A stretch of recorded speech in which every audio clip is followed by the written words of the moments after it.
day when I get to see you. We will pick up where we left off with quotations from Mao Tse-Tung. We'll start with chapter 10, but first, here is my shout out. It's a tuner. I can play the violin. I don't play very well. I play very horribly, but this is a tuner that I use to help me tune the violin. And this is my product placement.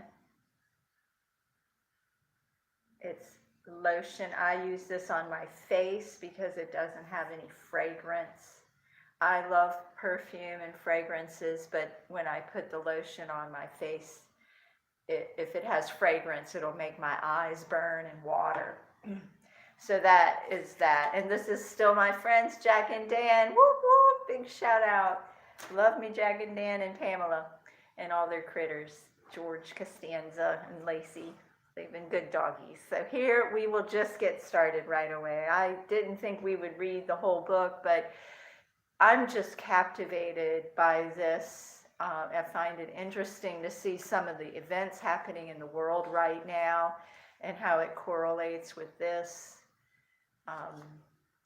I'll talk a little more about it afterwards, but I don't want to tarnish anyone else's opinion of this book. It's not a story, it's a manifesto, but let's just get started with chapter 10 of Quotations from Chairman Mao Tse-Tung. Chapter 10's title is Leadership of Party Committees. The party committee system is an important party institution for ensuring collective leadership and preventing any individual from monopolizing the conduct of affairs. It has recently been found that in some, of course not all, leading bodies, it is the habitual practice for one individual to monopolize the conduct of affairs and decide important problems. Solutions to important problems are decided not by party committee meetings, but by one individual, and membership in the party committee has become nominal. Differences of opinion among committee members cannot be resolved and are left unresolved for a long time. Members of the party committee maintain only formal, not real, unity amongst themselves. This situation must be changed. From now on, a sound system of party committee meetings must be instituted in all leading bodies, from the regional bureaus of the Central Committee to the prefectural party committees, from the party committees of the fronts to the party committees of the brigades and military areas, subcommissions of the Revolutionary Military Commission or leading groups, and the leading party members groups in government bodies, people organizations, the news agency, and newspaper offices. All important problems, of course, not the unimportant trivial problems or problems whose solutions have already been decided after discussion at meetings and need only be carried out, must be submitted to the committee for discussion. And the committee members present should express views fully and reach definite decisions, which should then be carried out by the members concerned. Party committee meetings must be divided into two categories: standing committee meetings and plenary sessions, and the two should not be confused. Furthermore, we must take care that neither collective leadership nor personal responsibility is overemphasized as to the neglect of the other. In the Army, the person in command has the right to make emergency decisions during battle and when circumstances require. The secretary of a party committee must be good at being a squad leader. A party committee has 10 to 12 members. It is like a squad in the Army, and the secretary is like the squad leader. It is indeed not easy to lead this squad well. Each regional bureau or sub-regional bureau of the Central Committee now leads a vast area and shoulders very heavy responsibilities. To lead means not only to decide general and specific policies, but also to devise correct methods of work. Even with correct general and specific policies, troubles may still arise if methods of work are neglected. To fulfill its task of exercising leadership, a party committee must rely on its squad members and enable them to play their parts to the full. To be a good squad leader, the secretary should study hard and investigate thoroughly. A secretary or deputy secretary will find it difficult to direct his squad well if he does not take care to do propaganda and organizational work among his own squad members. It is not good at handling his relations with committee members or does not study how to run meetings successfully. If the squad members do not march in step, they can never expect to lead tens of millions of people in fighting and construction. Of course, the relation between the secretary and the committee members is one in which the minority must obey the majority, so it is different from the relation between the squad leader and his men. Here we speak only by way of analogy. Place problems on the table. This should be done not only by the squad leader, but by the committee members too. Do not talk behind people's backs. Whenever problems arise, call a meeting. Place the problems on the table for discussion, take some decisions, and the problems will be solved. If problems exist and are not placed on the table, they will remain unsolved for a long time and even drag on for years. The squad leader and the committee members should show understanding in their relations with each other. Nothing is more important than mutual understanding, support, and friendship between the secretary and the committee members, between the central committee and the regional bureaus, and between the regional bureaus and the area party committees. Exchange information. This means that members of a party committee should keep each other informed and exchange views on matters that have come to their attention. This is of great importance in achieving a common language. Some fail to do so, and like all other people described by Lao Tzu, do not visit each other all their lives through the crowing of their cocks and the barking of their dogs or within hearing of each other. The result is that they lack a common language. Ask your subordinates about matters you don't understand or don't know, and do not lightly express their approval or disapproval. We should never pretend to know what we don't know. We should not feel ashamed to ask and learn from people below, and we should listen carefully to the views of the cadres at the lower levels. Be a pupil before you become a teacher. Learn from the cadres at the lower levels before you issue orders. What the cadres at the lower levels say may or may not be correct. After hearing it, we must analyze it. We must heed the correct views and act upon them. Listen also to the mistaken views from below. It is wrong not to listen to them at all. Such views, however, are not to be acted upon, but to be criticized. Learn to play the piano. In playing the piano, all 10 fingers are in motion. It won't do to move some fingers only and not others. But if all 10 fingers press down at once, there is no melody. To produce good music, the 10 fingers should move rhythmically and in coordination. A party committee should keep a firm grasp on its central task, and at the same time, around the central task, it should unfold the work in other fields. At present, we have to take care of many fields. We must look after the work in all the areas, armed units, and departments, and not give all our attention to a few problems to the exclusion of others. Wherever there is a problem, we must put our finger on it, and this is a method we must master. Some play the piano well, and some badly, and there is a great difference in the melodies they produce. Members of party committees must learn to play the piano well. Grasp firmly. That is to say, the party committee must not merely grasp, but must grasp firmly. Its main task, one can get a grip on something only when it is grasped firmly, without the slightest slackening. Not to grasp firmly is not to grasp at all. Naturally, one cannot get a grip on something with an open hand. When the hand is clenched as if grasping something but is not clenched tightly, there is still no grip. Some of our comrades do grasp the main tasks, but their grasp is not firm, and so they cannot make a success of their work. It will not do to have no grasp at all, nor will it do if the grasp is not firm. Have a head for figures. That is to say, we must attend to the quantitative aspect of a situation or problem and make a basic quantitative analysis.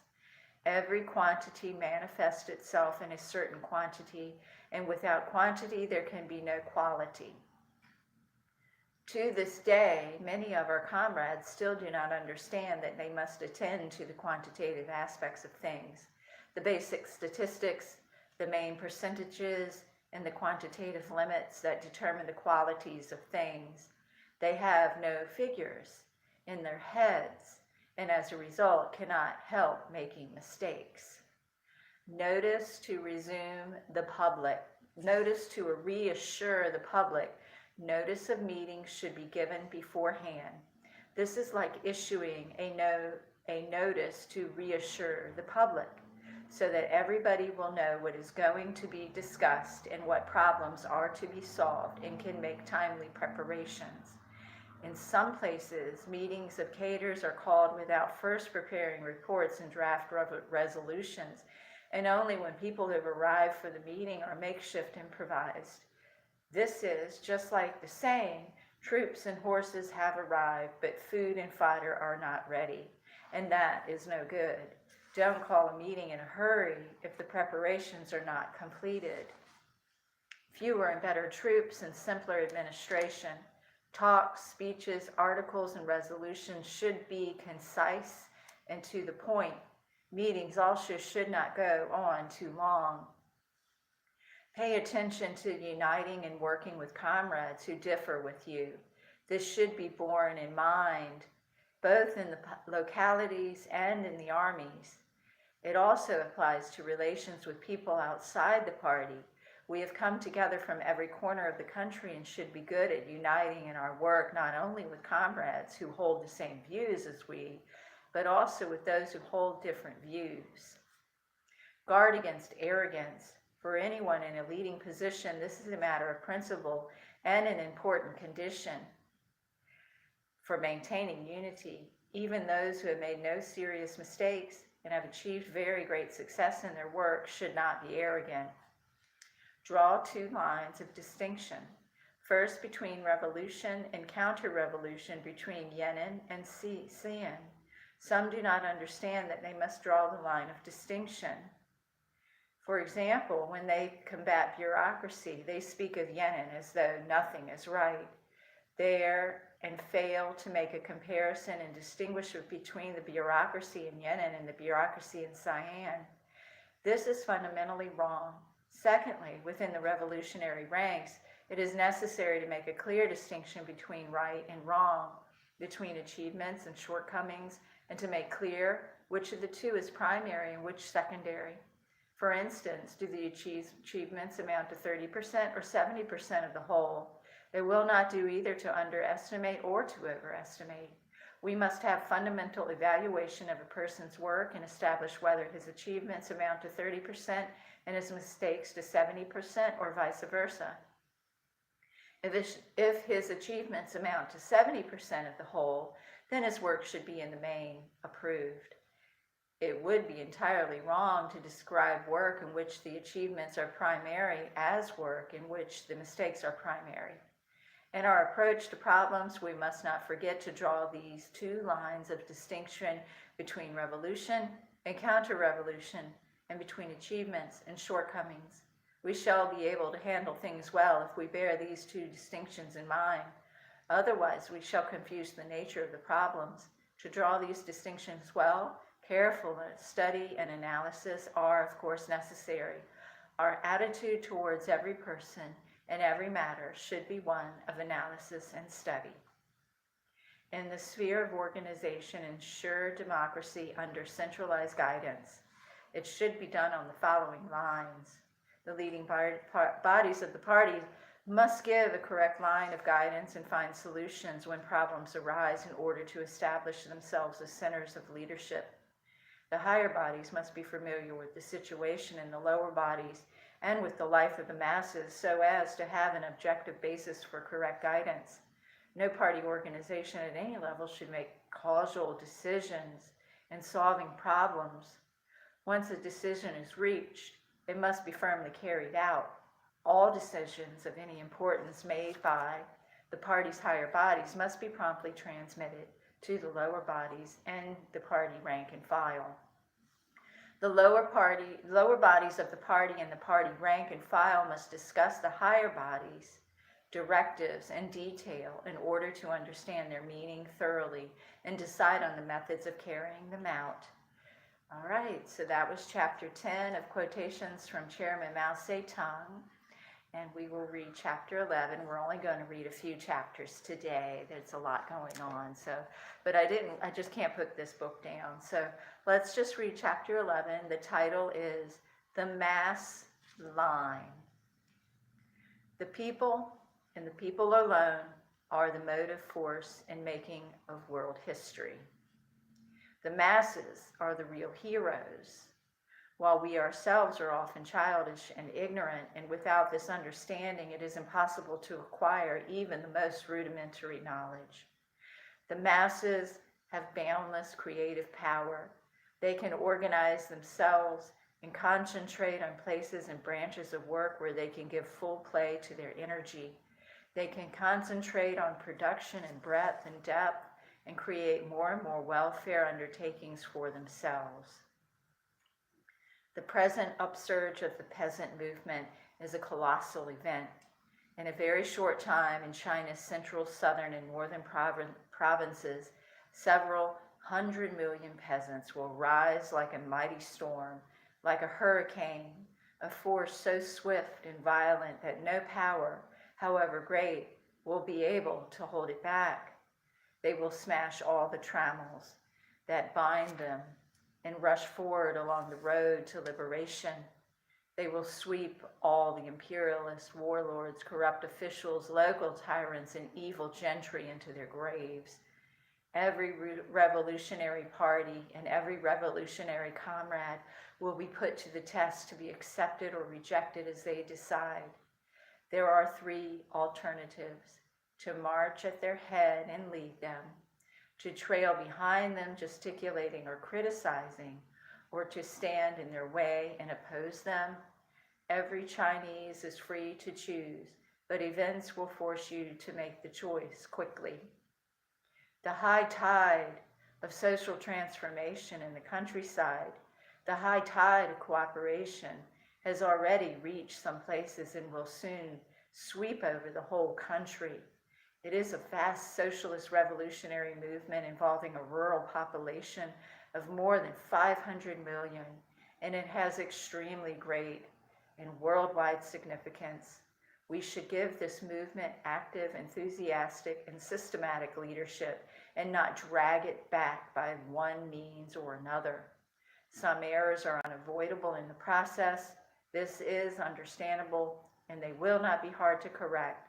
Shortcomings or mistakes found among the cadres and the peasants can be remedied or overcome, provided we give them positive help. The masses have a potentially inexhaustible enthusiasm for socialism. Those who can only follow the old routine of revolutionary period are utterly incapable of seeing this enthusiasm. They are blind, and all is dark ahead of them. At times they go so far as to confound right and wrong and turn things upside down. Haven't we come across enough persons of this type? Those who simply follow the old routine invariably underestimate the people's enthusiasm. Let something new appear, and they always disapprove and rush to the opposite. Afterwards, they have to admit defeat and do a little self-criticism. But the next time something new appears, they go through the same process all over again. This is their pattern of behavior in regard to anything and everything new. Such people are always passive, always fail to move forward at the critical moment, and always have to be given a shove in the back before they move a step. For over 20 years, our party has carried on mass work every day, and for the past dozen years, it has talked about the mass line every day. We have always maintained that the revolution must rely on the masses of the people, on everybody's taking a hand, and have opposed relying merely on a few persons issuing orders. The mass line, however, is still not being thoroughly carried out in the work of some comrades. They still rely solely on a handful of people working in solitude. One reason is that whatever they do, they are always reluctant to explain it to the people they lead, and that they do not understand why or how to give play to the initiative and creative energy of those they lead. Subjectively, they too want everyone to take a hand in the work, but they do not let other people know what is to be done or how to do it. That being the case, how can everyone be expected to get moving, and how can anything be done well? To solve this problem, the basic thing is, of course, to carry out ideological education on the mass line. But at the same time, we must teach these comrades many concrete methods of work. 24 years of experience tells us that the right task, policy, and style of work invariably conform with the demands of the masses at a given time and place, and invariably strengthen our ties with the masses, and the wrong task, policy, and style of work invariably disagree with the demands of the masses at a given time and place, and invariably alienate us from the masses. The reason why such evils as dogmatism, imperialism, commandism, taoism, sectarianism, bureaucracy, and an arrogant attitude in work are done definitely harmful and intolerable, and why anyone suffering from these maladies must overcome them, is that they alienate us from the masses. To link oneself with the masses, one must act in accordance with the needs and wishes of the masses. All work done for the masses must start from their needs and not from the desire of any individual, however well-intentioned. It often happens that objectively the masses need a certain change, but subjectively they are not yet conscious of the need, not yet willing to determine to make the change. In such cases, we should wait patiently. We should not make the change until, through our work, most of the masses have become conscious of the need and are willing and determined to carry it out. Otherwise, we shall isolate ourselves from the masses. Unless they are conscious and willing, any kind of work that requires their participation will turn out to be a mere formality and will fail. There are two principles here. One is the actual need of the masses rather than what we fancy they need, and the other is the wishes of the masses, who must make up their own minds instead of our making up their minds for them. Our Congress should call upon the whole party to be vigilant and to see that no comrade at any post is divorced from the masses.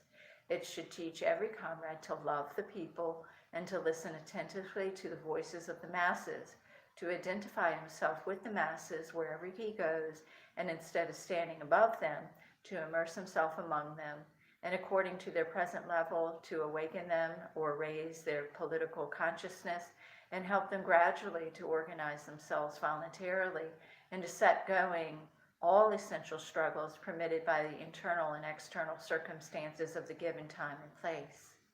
If we try to go on the offensive when the masses are not yet awakened, that would be adventurism. If we insisted on leading the masses to do anything against their will, we certainly fail. If we did not advance when the masses demand advance, that would be right opportunism. Commandism is wrong in any type of work, because in overstepping the level of political consciousness of the masses and violating the principle of voluntary mass action, it reflects the disease of impetuousness.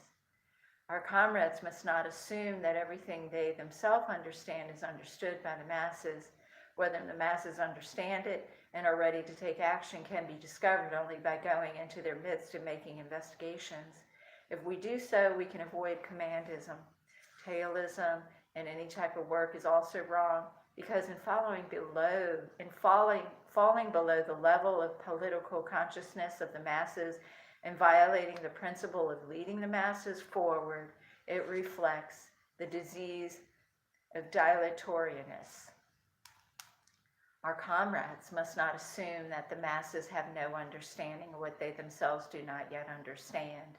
It often happens that the masses outstrip us and are eager to advance a step, and that nevertheless our comrades fail to act as leaders of the masses and tail behind certain backward elements, reflecting their views and, moreover, mistaking them for those of the broad masses.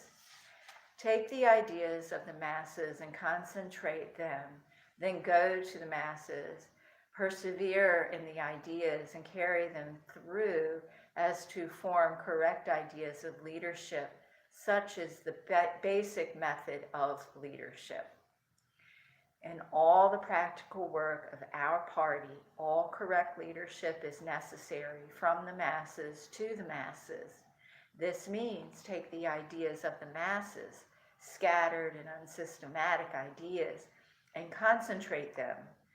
Through study, turn them into concentrated and systematic ideas. Then go to the masses and propagate and explain these ideas until the masses embrace them as their own. Hold fast to them and translate them into action and test the correctness of these ideas in such actions. Then once again concentrate ideas from the masses and once again code to the masses so that the ideas are persevered in and carried through. And so on over and over again in an endless spiral, with the ideas becoming more correct, more vital, and richer each time. Such is the Marxist theory of knowledge. We should go to the masses and learn from them, synthesize their experience into better articulated principles and methods, then do propaganda among the masses and call upon them to put these principles and methods into practice so as to solve their problems and help them achieve liberation and happiness. There are people in our leading organs in some places who think that it is enough for the leaders alone to know the party's policies and that there is no need to let the masses know them. This is one of the basic reasons why some of our work cannot be done well. In all mass movements, we must make a basic investigation and analysis of the number of active supporters, opponents, and neutrals, and must not decide problems subjectively and without basis. The masses in any given place are generally composed of three parts: the relatively active, the intermediate, and the relatively backward. The leaders must therefore be skilled in uniting the small number of active elements around the leadership and must rely on them to raise the level of the intermediate elements and to win over the backward elements. To be good at translating the party's policy into action of the masses, to be good at getting not only the leading cadres but also the broad masses to understand and master every movement and every struggle we launch. This is an art of Marxist-Leninist leadership. It also is the dividing line that determines whether or not we make mistakes in our work. However active the leading group may be, its activity will amount to fruitless effort by a handful of people unless combined with the activity of the masses.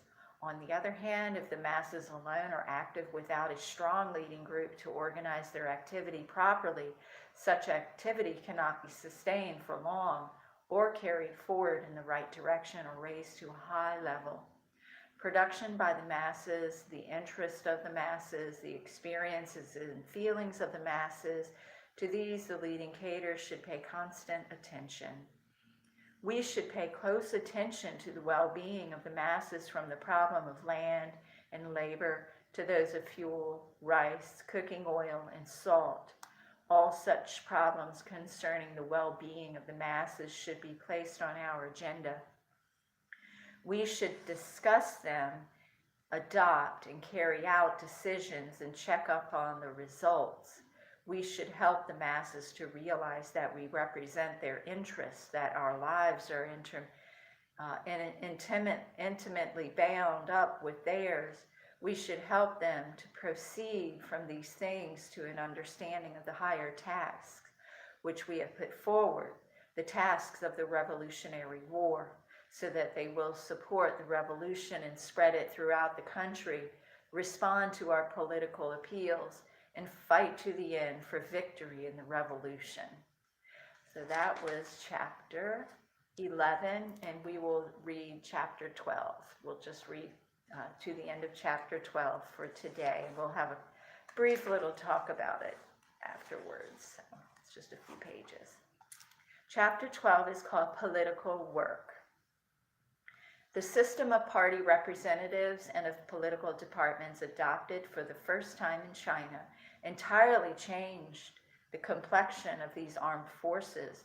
The Red Army, which was formed in 1927, and the 8th Route Army of today have inherited the system of development. The People's Liberation Army has developed its vigorous revolutionary political work, which is an important factor in winning victory over the enemy, on the basis of a people's war and of the principles of unity between army and people, of unity between commanders and fighters, and of disintegrating the enemy troops.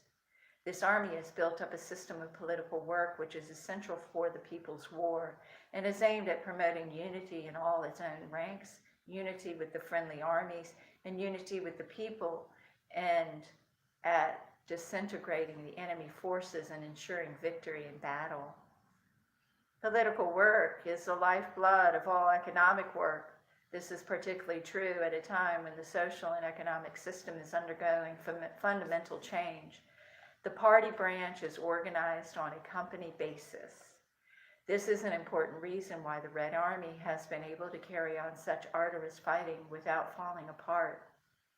The political work of the 8th Route Army is guided by 3 basic principles. First, the principle of unity between officers and men, which means eradicating feudal practices in the army, prohibiting beating and abuse, building up a conscious discipline, and sharing weal and woe, as a result of which the entire army is closely united. Second, the principle of unity between the army and the people, which means maintaining a discipline that forbids the slightest violation of the people's interest, conducting propaganda among the masses, organizing and arming them, lightening their economic burdens, and suppressing the traitors and collaborators who do harm to the army and the people, as a result of which the army is closely united with the people and welcomed everywhere. Third, the principle of disintegrating the enemy troops and giving lenient treatment to prisoners of war. Our victory depends not only upon our military operations, but also upon the disintegration of the enemy troops. Our troops must observe the correct principles that govern relations between the army and the people, between the army and the government, between the army and the party, between officers and men, between military work and political work, and relations among the cadres, and must never commit the errors of warlordism. Officers must cherish their men and must not be indifferent to their well-being or resort to corporal punishment. The army must cherish the people and never encroach upon their interest. The army must respect the government and the party and never assert independence. Our policy toward prisoners captured from the Japanese puppet or anti-communist troops is to set them all free, except for those who have incurred the bitter hatred of the masses and must receive capital punishment, and whose death sentence has been approved by the higher authorities. Among the prisoners, those who were coerced into joining the reactionary forces, but who are more or less inclined toward the revolution, should be won over in large numbers to work for our army. The rest should be released, and if they fight us and are captured again, should again be set free. We should not insult them, take away their personal effects, or try to exact recantations from them, but without exception should treat them sincerely and kindly. This should be our policy, however reactionary they may be. It is a very effective way of isolating the camp of reaction. Weapons are an important factor in war, but not the decisive factor. It is people, not things, that are decisive. The contest of strength is not only a contest of military and economic power, but also a contest of human power and morale. Military and economic power is necessarily wielded by people. The atom bomb is a paper tiger which the US reactionaries use to scare people. It looks terrible, but in fact, it isn't. Of course, the atom bomb is a weapon of mass slaughter, but the outcome of a war is decided by the people, not by one or two new types of weapons. Soldiers are the foundation of an army. Unless they are endued by the progressive political spirit, and unless such a spirit is fostered through progressive political work, it will be impossible to achieve genuine unity between officers and men, impossible to arouse their enthusiasm for the war of resistance to the full, and impossible to provide an excellent basis for the most effective use of all our technical equipment and tactics. The purely military viewpoint is very highly developed among a number of comrades in the Red Army. It manifests itself as follows. These comrades regard military affairs and politics as opposed to each other and refuse to recognize that the military affairs are only one means of accomplishing political tasks. Some even say, if you are good militarily, naturally you are good politically. If you are not good militarily, you cannot be any good politically. This is to go a step further and give military affairs a leading position over politics. Ideological education is the key link to be grasped in uniting the whole party for great political struggles. Unless this is done, the party cannot accomplish any of its political tasks. Recently, there has been a falling off in ideological and political work among students and intellectuals, and some unhealthy tendencies have appeared. Some people seem to think that there is no longer any need to concern oneself with politics or with the future of the motherland or the ideals of mankind. It seems as if Marxism was once all the rage, but is currently not so much in fashion. To the counter, these tendencies must strengthen our ideological and political work. Both students and intellectuals should study hard. In addition to the study of their specialized subjects, they must make progress both ideologically and politically, which means that they should study Marxism, Leninism, current events, and politics. Not to have a correct political point of view is like having no soul. All departments and organizations should shoulder their responsibilities in ideological and political work. This applies to the Communist Party, the Youth League, government departments in charge of this work, and especially the heads of educational institutions and teachers. After receiving political education, the Red Army soldiers have all become class conscious and learned the essentials of distributing land, setting up political power, arming the workers and peasants, etc. And they all know they are fighting for themselves, for the working class and the peasantry. Hence, they can endure the hardship of the bitter struggle without complaint. Each company, battalion, or regiment has its soldiers' committee, which represents the interest of the soldiers and carries on political and mass work. The correct unfolding of the movement for pouring out grievances, the wrongs done to the laboring people by the old society and by the reactionaries, and the three checkups on class origin, performance of duty, and will to fight, greatly heightened the political consciousness of commanders and fighters throughout the army, and the fight for the emancipation of the exploited working masses, for nationwide land reform, and for the destruction of the common enemy of the people, the Chiang Kai-shek bandit gang. It also greatly strengthened the firm unity of the commanders and the fighters under the leadership of the Communist Party. On this basis, the Army achieved greater purity in its ranks, strength and discipline, unfolded a mass movement for training and further development in its policy, political, economic, and military democracy in a completely well-led and orderly way. Thus, the Army has become united as one man, with everybody contributing his ideas and his strengths. On the Army, fearless of sacrifice and capable of overcoming material difficulties, which displays mass heroism and daring in destroying the enemy. Such an army will be invincible. In the last few months, almost all the People's Liberation Army has made use of the intervals between battles for large-scale training and consolidation. This has been carried out in a fully guided, orderly, and democratic way.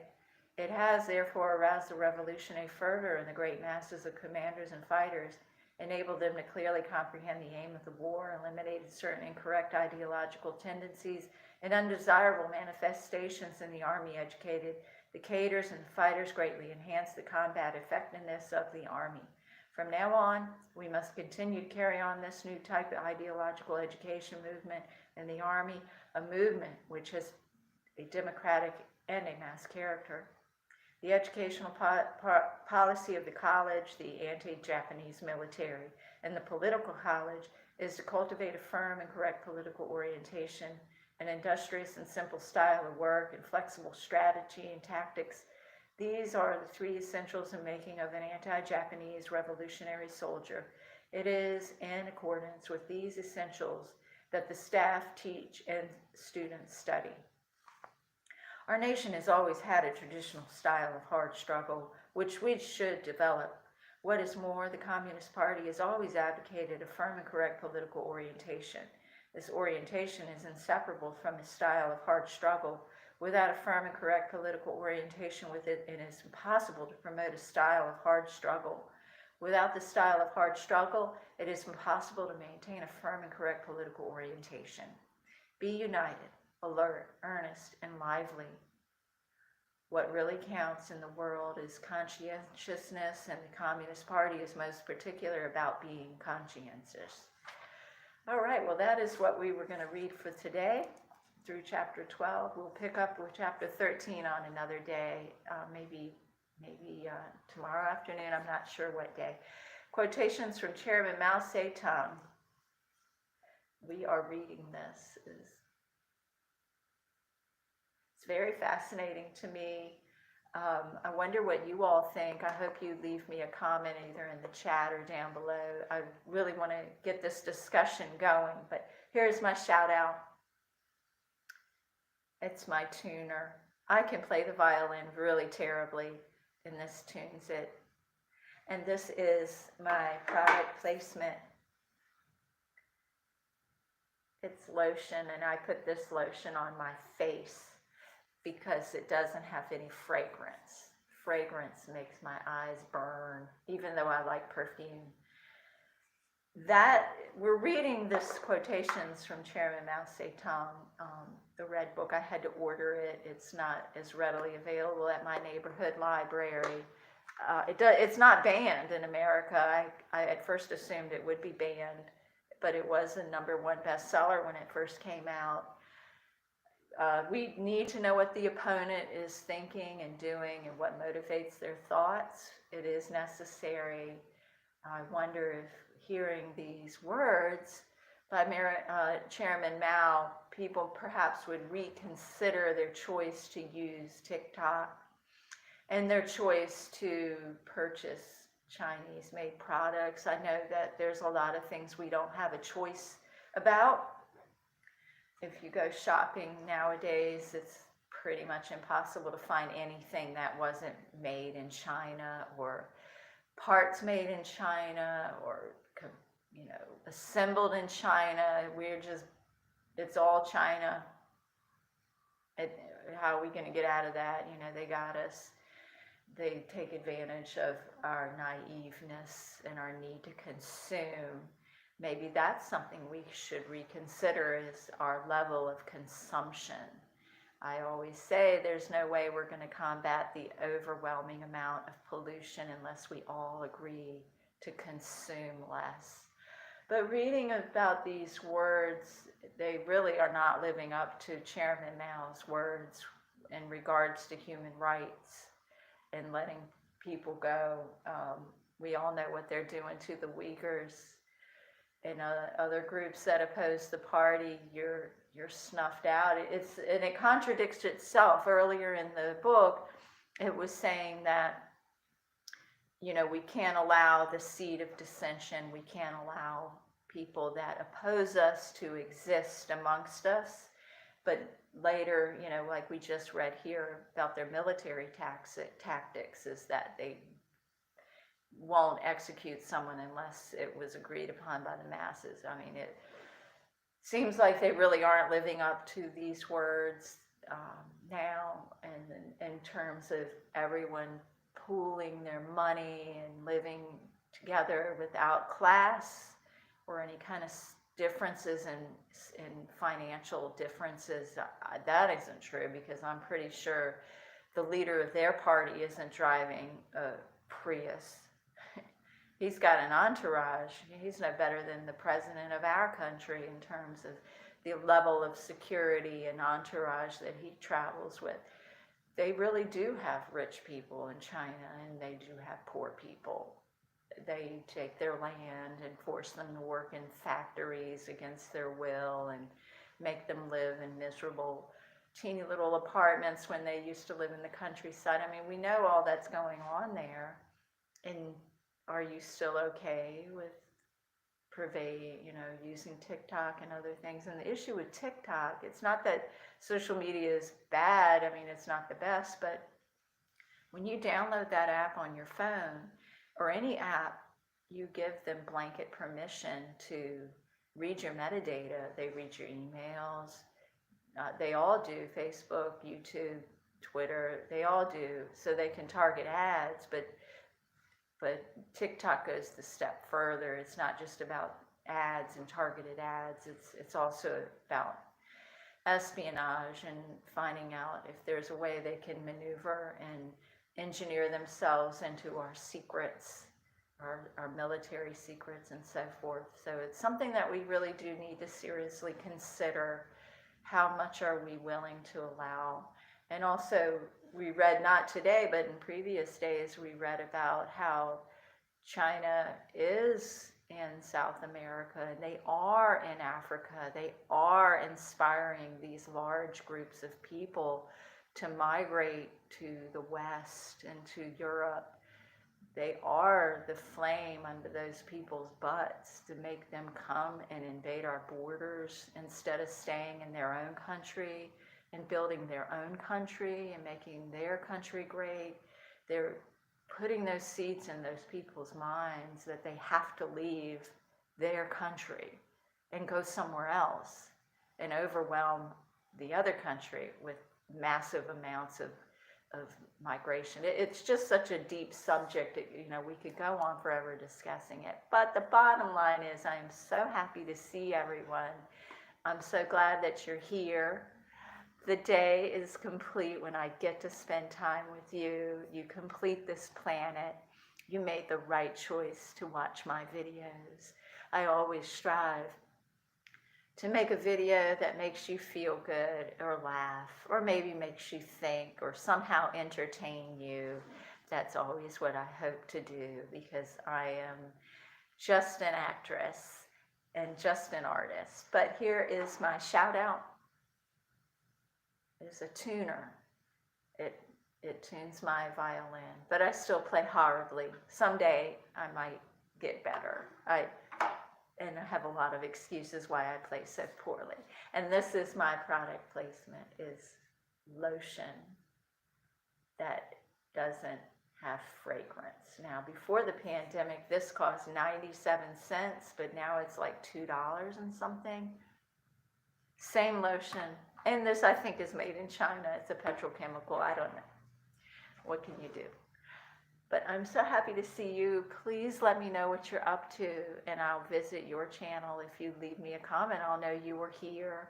And if you leave something in the chat, I'll go back in a couple of days when YouTube publishes the chat and I will set you to moderator so you guys can talk amongst yourselves and visit each other's channels with just a click.